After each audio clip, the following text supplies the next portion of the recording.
Ampuliriza omulungi, nkwaniriza mu katabo kaffe bwali butamanya. Katono nnyo okujjukizaako waabwe twafundikiridde mu kitundu kyaffe ekyayise.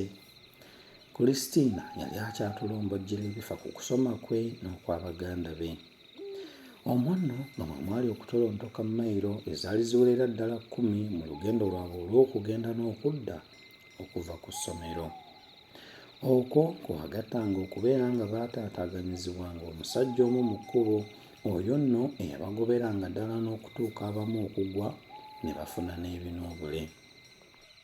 Ku ssomero nayo yasangayo empisa ezitaali zimu nga kw'otadde n'amateeka gaayo, era omwo nga mwe mwali okubeera nti ettaala z'ekiro zaazikizibwanga mu budde obugere.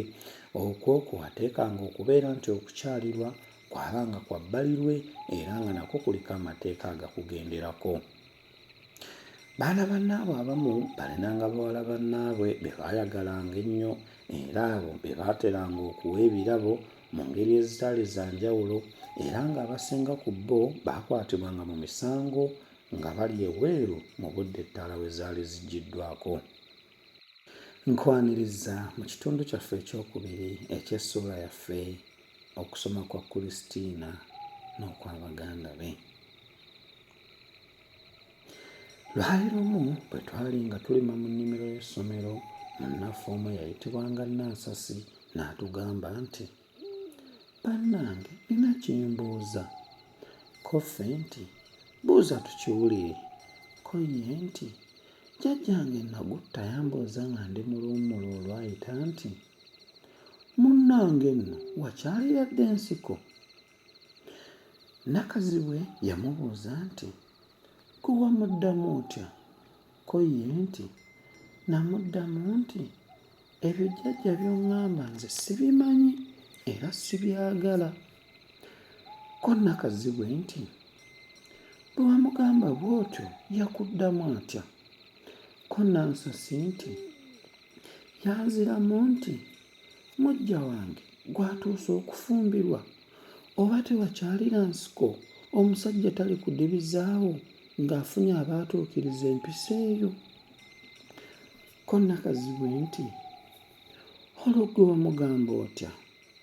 Ko ye nti, "Namugamba nti, olw'ekyo kyokka." Bwe namugamba ekyo teyambuuza kirala, wazira yatolotooma butolotoomi nti, "Amasomero nga gakamaze, abaana okubalisaayo empisa z'ensi zonna, n'ezandyongedde okunyweza obufumbo bwabwe ne bazisuula. Waliwo eggwanga eritalina mpisa zaalyo ez'omu buliri. Naye bannange, okukyalira ensiko kwe kukola kutya?" Nakazibwe yamuddamu nti, "Gwe tokimanyi." Ko ye nti, "Singa nkimanyi ne nkibuuza." Naffe abawala abalala nga 7 twamugamba nti, "Naffe tetukimanyi."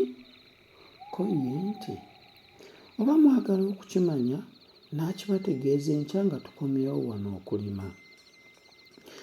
Abaali batamanyi bigambo ebyo kye bitegeeza twagenda twesunga okumanya enkeera. Olunaku terwalwa nga lukya. Obudde obw'okulima bwe bwatuuka ng'enkumbi tuzibagalira. Olwazisimba mu ttaka ne tulangaala. Nansasi teyalwa n'ajjukiza Nakazibwe okututegeeza kye yamubuuza. Nakazibwe yamuddamu nti, "Abatakimanyi bangoberere." Akataayi tekaasala na kkubo ng'atutuusizza dda mu nsiko gye twekwekanga okulya emiyembe mu budde obw'okulima. Twagenda okulaba munnaffe nga yeefungula ng'atandika okutulaga omubiri gwe ogw'ensonyi nga bwe gwakolebwako ssengaawe Nannyonga. Twali abawala 6 ku nsiko: Nakazibwe, Nansasi, Batenga, Bukirwa, Nakiboneka nange. Twali twakamala mu nsiko eddakiika nga 10 omusomesa w'ekibiina kyaffe n'ajja gye twali tulima. Bwe yabuuza bannannyini enkumbi 6 gye bali, bannaffe be twaleka ku lubimbi nga balima ne bamugamba nti bagenze kulya miyembe. teyalwa n'atuma munnaffe omu okutuyita gye twali tuliira emiyembe. Bwe yatuukayo nga talabayo kikuta kya muyembe na kimu. Kyeyava atugamba nti, "Munnimba, mubadde mukola birala." Bye twali tukola ku nsiko bannaffe bye twaleka nga balima mpozzi be baabibuulira omusomesa. Ebigambo omusomesa yabituusa mangu ku mukulu w'essomero. Nansasi gwe baakulembeza mu musango ogwo ogw'okugenda ku nsiko okukolerayo ebibi, era ye ne batenga ne Bukirwa ne Nakiboneka ku olwo lwennyini lwe baagoba mu ssomero, ng'omukulu w'essomero agamba nti bajja kuyigiriza abawala abalala empisa embi. Bannaffe abo omukulu w'essomero yabagoba lwa butamanya mpisa zaffe ez'obuwangwa ennungi n'embi. Singa yali amanyi ng'okukyalira ensiko y'empisa y'obuwangwa egendera ku bufumbo etasaana kudibya nga bannannyiniyo bakyagyagala, abawala abo tebandibagobye mu ssomero. Nakazibwe yali muyimbi nnyo ng'alina mu kwaya y'abayimbi ba mu ssinzizo lyaffe, ate nga kabona eyakuliranga kwaya yali amwagala nnyo. Emirundi mingi Nakazibwe yasitulanga n'ebitabo bye eby'ennyimba n'ebirala okubitwala ewuwe. Oyo munnaffe kabona ye yamwolereza n'atagobwa mu ssomero, naye oluvannyuma yafuna olubuto lwe n'ava mu ssomero nga tusigazza emyezi 2 okubuuzibwa Junior Secondary School Leaving Examination. Kyokka kabona baateesa ne Nakazibwe olubuto n'aluwa omulenzi Miiro bwe baali mu kibiina ky'abayimbi, kubanga Nakazibwe baamwagalanga babiri ne kabona. Abamanyi kabona bagamba nti yazuukirira mu mwana we oyo gwe baawa Miiro. Nze nali mukwano gwa mukulu w'essomero, kyenava sigobwa. Newankubadde ng'erinnya lyange lyaweebwayo mu gaabo abaagenda mu nsiko, omukulu w'essomero yampolereza mu bakulu banne nti, "Christine muwala mulungi, tayinza kukola bya Setaani. Ndowooza bamuwaayiriza, tasaana kugobwa." Mu lusoma olwokubiri mu 1953 mwe twaweerwa empapula okuwandiikako emirimu gye twali twagala okusomerera nga tumazeeko junior school ey'okusatu. Nze nalonda kusoma bwannansi kubanga bannansi be nali ndaba mu malwaliro bandabikiranga bulungi nnyo mu byambalo byabwe, ate nga n'abantu babawa ekitiibwa. Okubuuzibwa kwa Junior Secondary School Leaving Examination kwangendera bulungi. Ewaffe namalayo omwezi gumu nga mmaze okuva mu Junior Secondary School, olunaku lwe baatugamba okugenderako mu ssomero ly'abannansi ne lutuuka. Mu kiseera ekyo okubuuzibwa kwe bayita interview okweraliikiriza abantu n'okubakankanya tekwaliwo, mpozzi olw'okuba nga abaasabanga okusoma obwannansi tebaali bangi. Twatandika abayizi 95. Amateeka ge nasanga mu ssomero ly'abannansi gaali ga njawulo ku g'omu Junior Secondary School gye nava. Mu nnaku ezaali zirabirwako abagenyi twakkirizibwanga okukyaza abagenyi abasajja oba abakazi. Amateeka g'okuzikiza ettaala ng'essaawa y'okwebaka etuuse gaafaananangako ng'ag'omu ssomero gye nnali nvudde. Ekibonerezo ekyateranga okuweebwa omusomi ng'azzizza omusango kyabanga kya kumuggyako nnaku ze ez'okuwummula eza buli wiiki. Emmere gye baatuwanga mu ssomero yeeyo naawe gye wandyagadde okulyako. Caayi twanywanga w'amata nga ne ssukaali tabuzeemu, okwo nga kw'otadde emigaati egiriko bbata.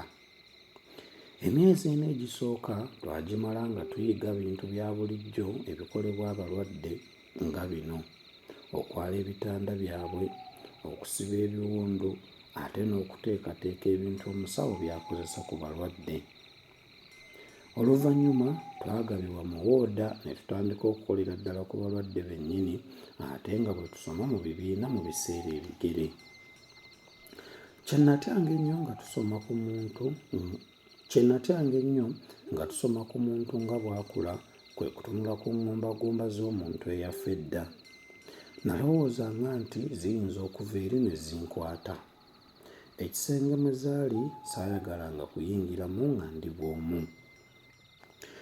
Abalwadde abamu banzizangamu nnyo amaanyi nga tubakolako kubanga ffenna baatuwanga ekitiibwa anti nga tebayinza kwawula basomi ne bannaffe abaamalidde okusoma. Ffenna baatuyitanga basawo. Waabangawo abalwadde abatonotono abaavumanga bannansi, abo be baatukaluubirizanga omulimu gw'okubakolako. Kye saayagalanga ye mulwadde yasabanga ekidoli buli kiseera anti nga byagenda okukissaamu tebitwalika ate nga n'okukyoza n'okukimuddiza nga kiyonjo mulimu munene. Sirowooza nga waliwo abasomi bangi abaawanga abalwadde ebidoli nga basanyuka ne babibaggyako ate ne babyoza ne babitukuza bulungi. Nze ekyansobozesa okukola omulimu omuzibu bwe gutyo kwe kubanga omulimu gw'obwannansi nagulonda nga neewaddeyo okuyambanga abantu bannange abali mu bulumi. Ekyanzirisanga oluusi kwe kulaba nga abalwadde abamu tebamanyi kwebaza bulungi ebibakolebwa abasawo ne bannansi. Abasawo ne bannansi abaaboggoleranga abalwadde awataali nsonga nnene oba abaabeewulirangako nabo bankwasanga nnyo ennaku. Kye nayiga ku mulimu gw'obwannansi kye kino nti abantu basaana bakole emirimu gye bawulira nga gye bayinza okuweererezaamu bantu bannaabwe.